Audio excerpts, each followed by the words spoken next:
Well, folks, here we are. It's November 5th, 2 days after the U.S. election. They're still counting.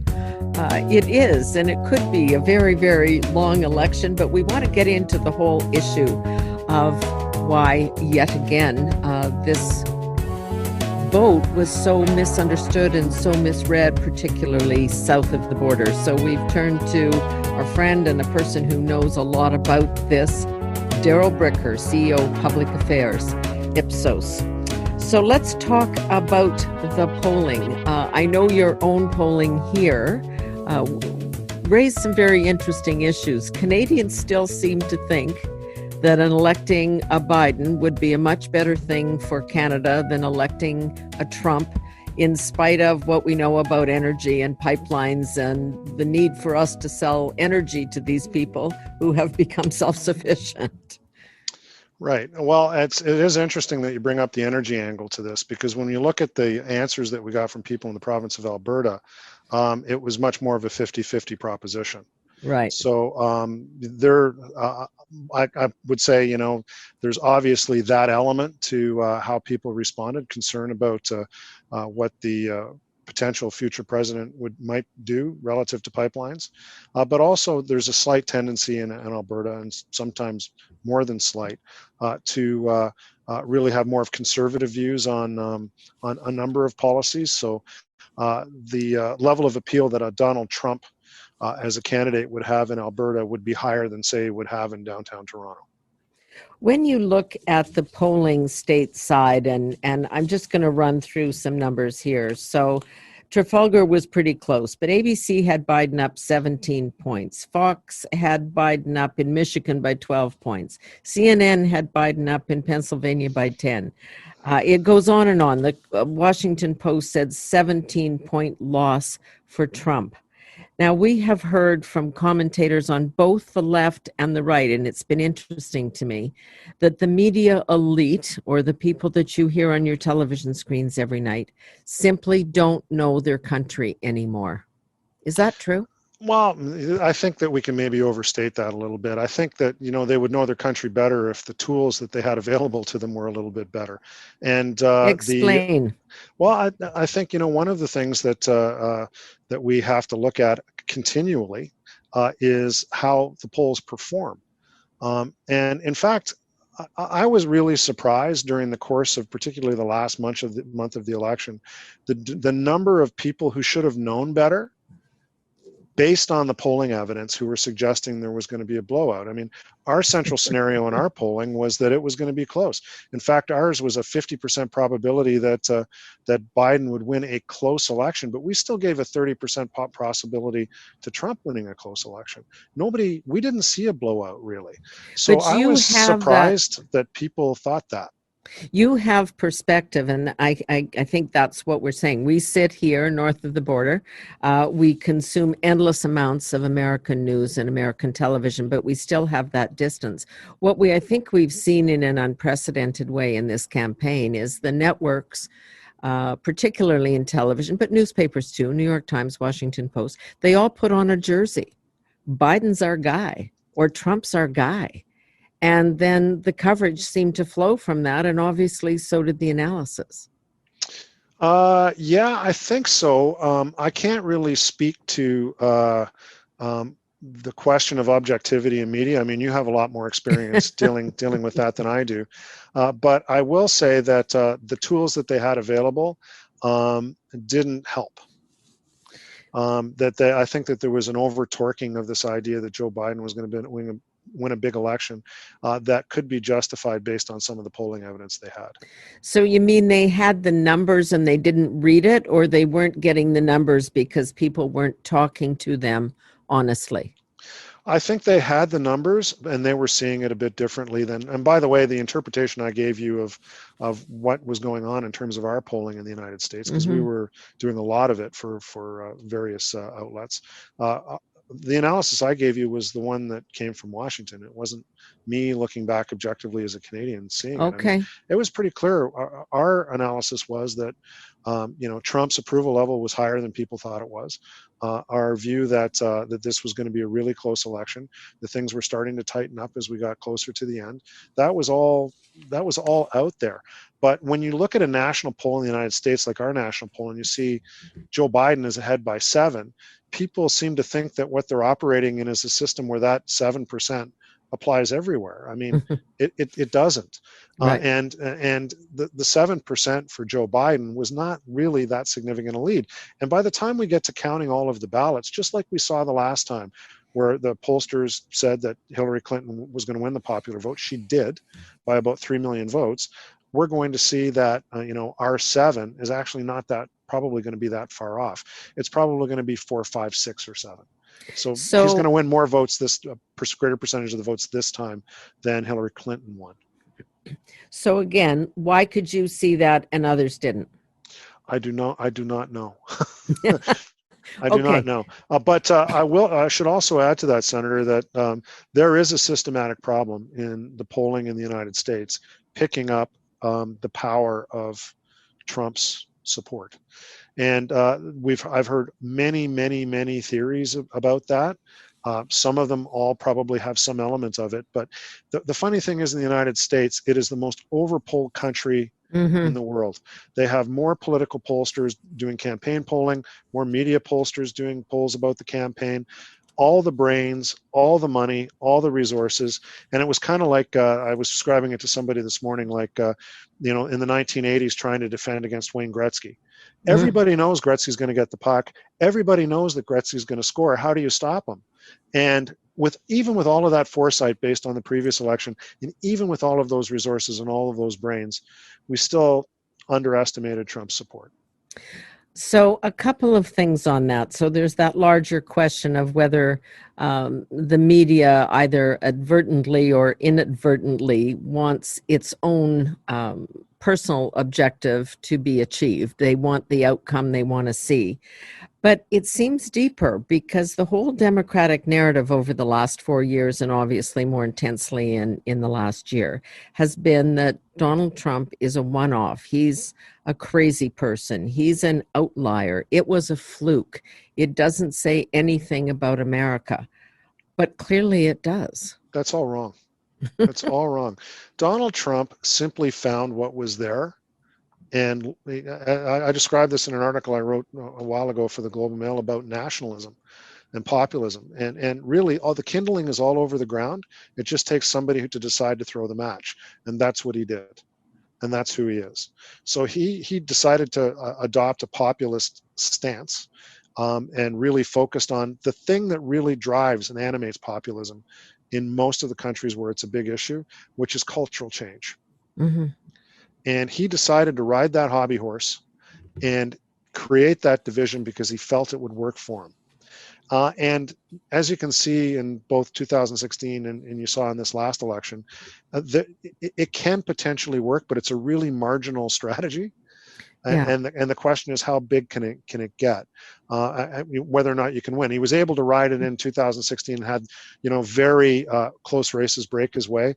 This time he tried to ride the same thing and had very close races break the other guy's way. But is it a powerful message? And does it take advantage of legitimate cleavages, real cleavages that exist in American society? Absolutely.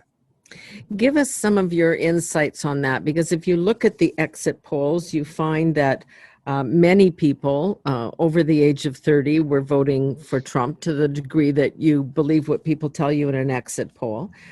He had people of color, he had Hispanics, he had Blacks, he had Latinos of all variations, he had women. So again, it's that the misconception or the misunderstanding, all those pieces of kindling, as you say, that are out there. He was speaking to people. There's a debate about the coronavirus issue, how that broke for him, that Americans, by and large, like their individual and personal freedoms. We are a much more collective thinking country, and that he might have even won on that issue, even though Joe Biden was the one that was seen to be doing the right thing by wearing his mask and social distancing at every turn. Yeah, I think if there was anything on the, and I was talking to our guys in Washington about this yesterday, if there's anything that we would like to go back and take a look at, is how we interpret the coronavirus issue. So what Hmm. we know is if people were thinking about the coronavirus and who would do the better job of managing it, Joe Biden had like an 8 to 10 point lead. And when you go out and you ask people what's the most important issue facing the country, the most important issue in this election, they would tell you it was the coronavirus. So Hmm. naturally, that's what you would think, but it's more complicated than that. Yeah. The second biggest issue was, the economy.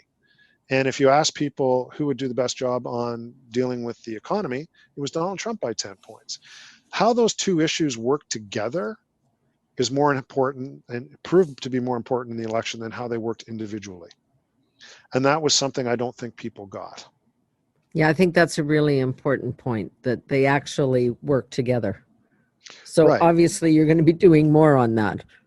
Ongoing. I mean, the thing about election campaigns, Senator, is I don't look at them as isolated events. I look at this as a continuous process, Correct. and you learn from one election to the next election to the next election to the next election to make to do better assessments of public opinion, and that's what we're always trying to do in a world in which it's getting harder to do better assessments of public opinion. You don't want to over rotate based on the results of a specific election, but you do want to learn from interesting points. And that point about, for example, the interaction effect of economic concern and COVID concern Hmm. is not something that I'd really given a lot of consideration to before, but the American election makes me think about it a bit differently. And that's the thing. So many people have said, race was not the issue so much as class and culture.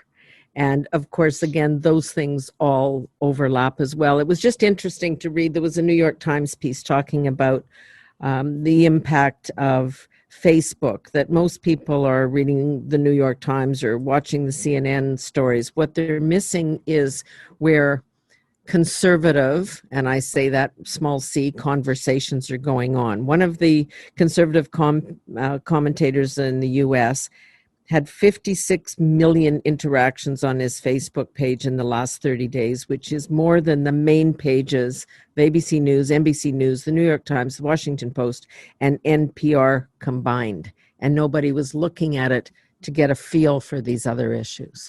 Well, we were certainly getting it in our polling, and we were certainly, we do a lot of work on social media too.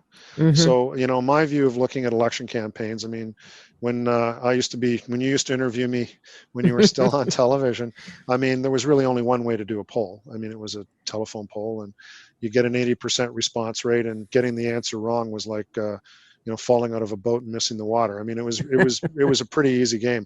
It's a much more complicated game today, and we're constantly scanning what's going on in social media. But one of the canards that I've heard, and it gets a fair amount of publicity, I think, in certain circles, is that what you really need to do is focus on social media, and you need to measure what's going on there.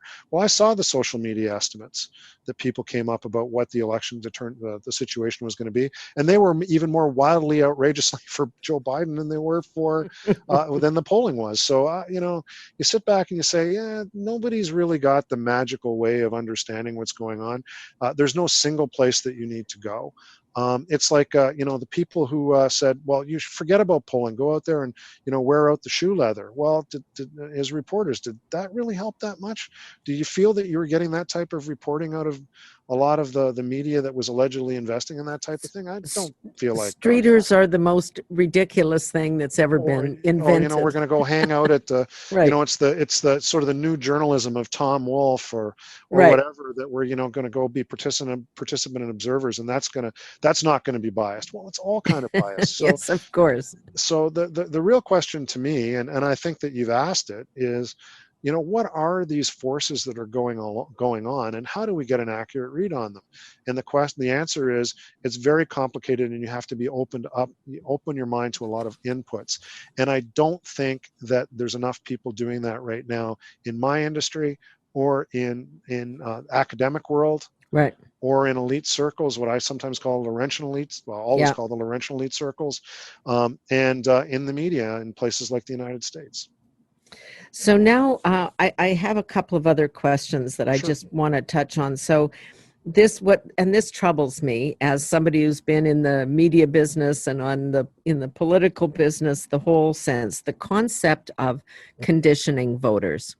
So the degree to which, whether it's big tech through these other formats, Twitter, Facebook, the media that constantly discuss elections and all issues in the context of polls and who's in favor, and the public reacting. If I'm watching polls that say Joe Biden is going to win, and it's going to be a blue wave and it's going to be a landslide, and the kids are sick and I have to decide if I'm going to go out on voting day and I'm a Trump supporter, I'm going to say, well, why bother? Or if I'm a Biden supporter, I'm going to say, oh, well, he's got it in the bag, I don't need to bother. So it impacts how voters actually act and think. In that, I've just picked out that one example, but the conditioning is much broader. Yeah, undeniable. But in this election, it's the highest turnout in an American presidential election in 100 years. It's 66%. It's amazing. Yeah, and if it was meant to suppress somebody's vote, whose vote was that? Because Joe Biden's getting more votes than any president in the history of the United States if he wins. Yep. And Donald Trump is doing way better in terms of the number of votes he's getting in this campaign than he got the last time. So if it had a suppressing effect, it didn't work. So the mindset is really more is altered for the media elites, or the Laurentian elites, as you call them here in Canada, rather than just the average voter. Well, I think you really hit on an important point, because your career spans a long period in journalism, and there was a long time in journalism, probably since before the Second World War. Actually, before the Second World War it was different, but after the Second World War. Okay, I wasn't practicing journalism then, Darrell. Yeah, just want to say. Okay, but it certainly went into our period of time in which journalists felt like they were the objective source, that they were in touch with what the average person felt, that they were very, very representative of the average Canadian or American. They did not understand even then how out of touch they were with the countries that they were a part of, that they were supposed to be reporting on, that they were supposed to be reflecting. What's happened over the space of the last 30 years is, with the rise of educational attainment, combined with access to information through things like social media and the ability to articulate a point of view through social media, that's all broken down. And what's happened is the media has now basically been exposed as being representative of particular points of view. And you can say left, right, whatever you want to say on this, but they're not neutral. And this idea that you're pretending that you're neutral, and that you're representing, what the average person thinks. Just read the columnists in the New York Times, or read them in the Globe and Mail. Do you hear that conversation at the local Tim Hortons when you go to Gananoque? Yeah, absolutely not. And there's this other whole issue, which is that opinion has supplanted news everywhere. I mean, everything we now listen to is really the opinion of the person presenting it. Well, the interesting thing on that is that there's some people who've decided to embrace that, and you can talk about the destructive aspects of that, but it only applies if you ever thought that the media was truly neutral. Exactly. So, which maybe we all know instance, from the inside, it is not. But so maybe that, and I don't want to overstate this, but maybe that might be even a little bit more of an honest presentation of what's going on, whereas in Canada, when we have here there's the sort of universal unilateral voice of the reporting that comes out of Ottawa, in which you don't really hear a lot of diversity in terms of opinion, where it still tries to present itself as neutral. I don't know about that. Which one's worse? I think we can decide. Yeah. But what the public's decided is, maybe I'm checking out. Maybe I'm going to construct my own view of the world. Maybe I'm going to use this education that I've now paid for to articulate that point of view.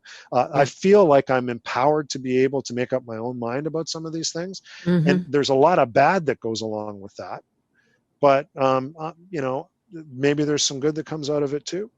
I mean, this is the thing with technology, that we've all become our own curators of the facts, right? Because we can go online and find people used to have to watch the national news at 11 o'clock at night, and there they would find the 10 most important things that happened in the world and in their country. And then they got a funny story at the end to make them feel better. And we could all talk about it at the water cooler the next day. That is not our world. We're all curating our own newscast, quote And by the unquote, way, our who own is to say newspaper. those really were the 10 most Of important course they stories? weren't, right? It was the most important 10 stories for the Yeah, people who hung out worked in in the the parliamentary newsroom. press gallery, hung out Exactly. at the Fern Bar at the Globe and Mail or at the CBC Broadcasting Network in downtown Toronto, or in or Agent Court at CTV, Yeah, or Barbara Green at for Global News, and they all come from the same place. yeah. They all have the same skills. They all kind of look at the world in the same way. Okay, well, if you've got a minute, I want to ask you about money. We always have this discussion. Canadians tend to feel Well, I'm not superior. paying you to be on this, Senator, and I'm assuming you're not paying me to And have I me. am So, not paying you either. So right. we'll just put that aside for another day. Susan Collins, again, the polls were wildly wrong. Her competitor spent, I think, 65 million. Lindsey Graham, his competitor, more than 100 million. These were two key Senate races in which the common wisdom was they were going down, and the competitor spent all this money. You look at the money that Michael Bloomberg spent trying to boost up Biden in Florida, Ohio, Texas, 150 million and change. These are huge numbers that didn't seem to have even the slightest impact. Yeah, and because the communications environment has changed in dramatic ways, and we were talking about social media before, but there's also this huge myth that dollars equals votes. And Donald Hmm. Trump showed back in 2016 when he was dramatically overspent by or outspent by Hillary Clinton, that Yep. it didn't matter. And there's a personal benefit that accrues to campaign consultants for suggesting that you should be spending this kind of money. There For some, in some instances, it provides people with a feeling of insurance, or some perspective that they're able to control what's going on, and I think some of that stuff has to get thrown into question. We also have these amazing mythologies that we develop about, the great data job that Barack Obama did, which explained why he was able to win as handily as he did. Well, if you change the candidate, I don't know if that's the case. Barack Obama won because of Exactly. Barack Obama. Yeah. And one of the things that I think that this latest election shows you is it's not about money. It's about making people, it's about people feeling on their own that an election campaign matters. It's about them coming to that determination. And when they feel that there's big stakes, they show up. And they did. Right. All right. So when you phone, are you calling landlines or cell phones? Both. But we're not doing Okay. it. Polling tends not to get done on telephone as much as it used to. So the idea, I don't answer your phone calls. Well, I don't need you to answer my phone calls. Yeah. Be nice if you did, but we don't make that many of them. And are you using focus groups? Like, what's your most Not effective right tool? now. Not right now. We're Yeah, doing them well, you online. can't with COVID, obviously, but I mean that notion of of really drilling down with a representative, supposedly group of people. There is no most effective tool. We use all sorts of It's an tools now. There's interesting. no one Yeah. way of doing it. In the old days, there really was. I mean, initially it started off, you go face to face and knock on doors and house to house and that kind of thing. But now we're using every methodology that you can Yes, there are myriad tools out there, but actually understanding the people who live in your country will always be the most important one. Darrell Bricker, so great to have you with us today. Want to encourage everybody to pick up his latest book called Next. It's really got some important information that speaks very much to these kinds of topics about how we're communicating with each other and how we need to be and understanding how the world works today. So Darrell Bricker, CEO, Public Affairs at Ipsos. Thanks again.